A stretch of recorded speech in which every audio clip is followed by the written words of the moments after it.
The tension. Where did you see the tension in that video? The glass, the water, the moment. That's creative tension. I'm letting my mind, you know what, bring out, you want to talk about food? No, let me first tell you something else. It's creative tension. Now, creative tension is very nice because it forces the mind to think more and broader about small things. The lack of, he shows us that. We are rushing to ask him about food. The man wants to talk about water and a glass. We don't have perspective because he's a chef. He knows everything about chefing. No, the man knows everything also about water. So that's how we are. We are multi-dimensional, but the world forces us often to be narrow. The deep touch on what? On things. So I think these were mentioned. I won't take a lot of time. The usage of things. He's talking about the usage of water, intellect and what? Reflection. He's applying himself to this situation. He talks about temperature of water. We rarely think about temperature of water. He brings emotions. He talks about the texture. Do you know what texture means? It's like water is not liquid. He talks about it as if it's a block of ice to hold. The texture is the feel of something. Okay, the need for fresh water in our world and the effect of not drinking water. So many things are packed in Chef Adrian's assessment of water in a glass that for me, if you did that for Gideon's men, you can granulate and say, this is the box 3 idea. We have it. We have gone round through and back, and we have it. He moves us from aesthetics. Aesthetics, I think we mentioned that. The design, look, feel of water. Its ecology, where water comes from, and its biology, the elements in that water that help us. And he lands us on a wider canvas for our mind to think of. Think about water. Are we together? Okay. He leaves us open to options to do with nature. He opens our mind on a matter so basic and he expands the horizon. Just think about gardening if you assessed it like water in a glass. There are many, many more options. And if you go back to our 3 questions, you will see that this video probably can help you to take a second look at each of the services we offer. He changes our narrative. You know what a narrative means? I know how I approach this issue called security. But he's turned our narrative on water and teaches us how questions could be, not should. The man is saying, quickly, tell me something about food. He says, before I talk about food, you know what that means in interviews? He has turned your question into silly, and he's telling you what he wants to say that is important. How should we ask people when we meet them? Often it's not the frontal way that we know. We should try and discover more about them. He changes our narrative on questions and how they could be asked about. He turns something simple into an important object of reflection, and he shapes how we approach interviews. Now, for me, the journalist in me, I feel like this man is very smart. He avoids talking about recipes. He talks about his cause. Who knows? Chef Adrian's cause might be to preserve water, but you guys want to ask about food. It's a very good way. You as a leader, if you ever get to sit in front of media or be questioned, you should turn the questions to your advantage. You should take command and control of a situation instead of, I did not steal it. So anyway, I'm heading off in another direction. You've seen some interviews with our public leaders. They just leave you thinking, how did this one end being a cow of this place? How did they end up becoming a managing director of this institution? I gave 100 million to him and he, whoa. But there are rules, right? Anyway, the process must have started from somewhere, but the point I'm trying to make for you is if we have to be leaders for box 3, we have to be imaginative, and we have to learn how to reshape narratives that have been sold to us. Okay. Now, look at that. This is Ruskin again. Sunshine is what? Delicious. How does sunshine become delicious? Like you're eating it. Rain is what? Refreshing. This is so creative. When you read this on an afternoon when you are tired, it's like, where do people get these words from, right? Wind braces us up, right? Snow is what? Exhilarating. Now, you know, people are running away from snow to go to warm places, right? There is really no such thing as what? Bad weather. Only different kinds of good weather. In other words, there is no such a thing as a bad creativity or good creativity. It's creativity only to the extent that you have not enhanced it. There's no such a thing as a bad company. Give up on this company. No, no, no. The difference between a bad and good company is you. It's your creativity. So Ruskin really did it for me. It's like, I want to eat sunshine. I want to walk in the rain. I don't mind huge wind, but I also want to be on snow because there's no problem. They are all nice. They are all different kinds of weather. Okay, so performance. Trying to get to closure. I'm trying to really hit the deadline so we can take questions. I'm going to send you an email with another exercise to do. So you have 2 exercises tomorrow. How are you coping since we started? Do you like this? Or is this your normal way of doing seminars? Because I kind of feel that I'm taking you back to classroom. I am just stopping at manuscripts and marking. So that's all. That's what I'm not doing. But I think we need to make use of our time so that you can go and break down these concepts for the people you are leading, right? So I don't want to rush them. So performance, what is performance? Huh? It's the ability to bring results, right? Performance is equal what? Whose expectations? Who? Is it Michael's expectations? Is it Paul's expectations? Because nobody can expect something higher that you don't expect of yourself. Huh? So it's expectations of the business and its leadership and yourself plus potential. What's potential? It's the underutilized or not yet used raw material. Because either it's not skilled or it has not been trained. All of us have potential to become wonderful people. All of us have potential to build great businesses. Gideon's Men has potential to be #1 business in this territory and others. But it has to do with performance, expectations, less what? Less what?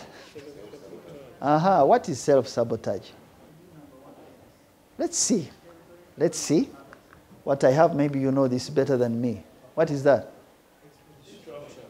Often we are distracted by noise, thinking it's business. We're distracted by what's happening around us. I'll make it Agnes. I think that's one of the expectations on myself. So, the noise around us is not the signal. Remember the weak signal? Right?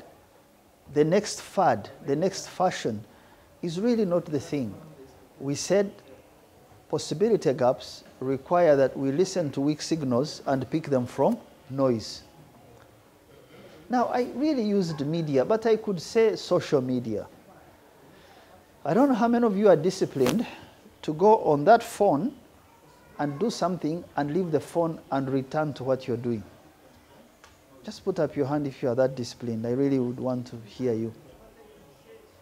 Pick the phone, go on WhatsApp or Instagram or Twitter and go and look for what you wanted to do in a minute and put the phone away and return to your activity and concentrate. Because you were concentrating, doing something, then you left that realm mentally, you entered another realm. It's like leaving, so now it's 28 degrees outside, but in Canada it's -1. So it's like leaving here and go to a cold place and then returning to a warm place. That's how it is. You're leaving particular spheres and returning. How many of you are able to do that? Huh? So I don't want you to be shy, because for me, I'm a culprit. I have failed. I'll pick the phone and I want to answer this call in 2 minutes. But it takes how many minutes? 20. Those 20 will not come back. Now, by the time I bring the mind back to what I was doing, something else has changed and I don't finish. Because of that, I have so many incomplete projects. So it requires discipline to not be what? Distracted. So we've sat here and agreed on what we could do to move the business from box 1 to box 3. But then we'll go back in our reality. Huh? And go to Facebook after 9 in the evening. Right? You went there. I don't know what you're going to check. Maybe it's, has Victor placed our clip there? And then we say, oh, put up the head at midnight. You've been at it. I've seen people who take 3 hours on the checking this, what has happened, who has said what. By the time, I know I've gone through these things. In 2018, I would sit after midnight and I was really trying to help the country and the NRM. I was not trying to do something wrong. But I am answering angry people. They say, this is a lie, these roads have not been done. Then I research all the roads, then I provide an answer. They say, now the leaders are tribal, they are klepto, whatever. No, this is the history. Then at 3 a.m., I am answering people who I will never meet. They'll never appreciate what I'm trying to do. I'm wasting my time. And then I feel, I've done something. But I'm exhausted the next day. So what if I chose to answer one or to answer nothing? You will grow to my age and learn some of those things. So there's a lot thrown at me every day. And now I feel like it's nicer to throw more. It's okay because I don't watch, don't listen. I just tell myself, you're doing something good. If you are sleeping or drinking, they will not criticize you. If they are criticizing you, you are touching some sensibilities. Move on, move on. That's what you should do in the business. If they disagree with you, but you are focusing on changing this Entebbe area and getting more clients, it doesn't matter. The head office doesn't understand. I am going to find a solution to get them to understand. Because what I'm doing is shipping the business from box 1 to box 3. Are we together? So please avoid this distraction. Emotions. Emotions are an indulgence. You know what an indulgence is? When you get angry with people and lash out, it's really an indulgence. You shouldn't lash out. It doesn't help lashing out. Have you heard they say he was mad? How can you say someone was mad and that's normal? What is madness? It is just walking naked on the street. Anger is equal madness. Check it online. It's an indulgence, meaning you don't have to run your emotions. Emotions are good. We can put them to use, but they should not distract us from what we are trying to achieve because it is self-harm. Are we together? Right? Now, fixed what? There are people who say, nga bwe kyali, bwe kiri kati, n'enkya bwe bityo. A fixed mind does not have a growth mindset. Athletes like Katie Ledecky, who you watched, they have a growth mindset. They learn from how are my hips doing, how are my legs doing, how am I paddling. They are learning from mistakes. If you are a runner, you discover more about what you can become by running. You don't say, I can't. You have a right to the quality of your work, not applause. You have a right to what you do, not how many people will feel happy about what you do. But some of us work to be appreciated. Eh? Why does Audrey not see that I am doing a good job? Why does Michael not treat me very well? Well, you have a right to what you produce, but not to Michael's reaction. Michael's reaction is his business. But you are doing what you're doing to get it right. What's this? Do I need to explain this? Huh? I deserve, I am entitled, because I have been here long enough. It can kind of breed arrogance, because a sense of entitlement is what I really pray for every day, pray against, because it can stop you from seeing opportunities. It can produce pride. I'm the smartest in the room, in the company. I'm the one who knows what to do. Others are just wasting time. It's called arrogance. And arrogance and pride is dangerous, but it is difficult to notice. It is very difficult to notice. You must focus where?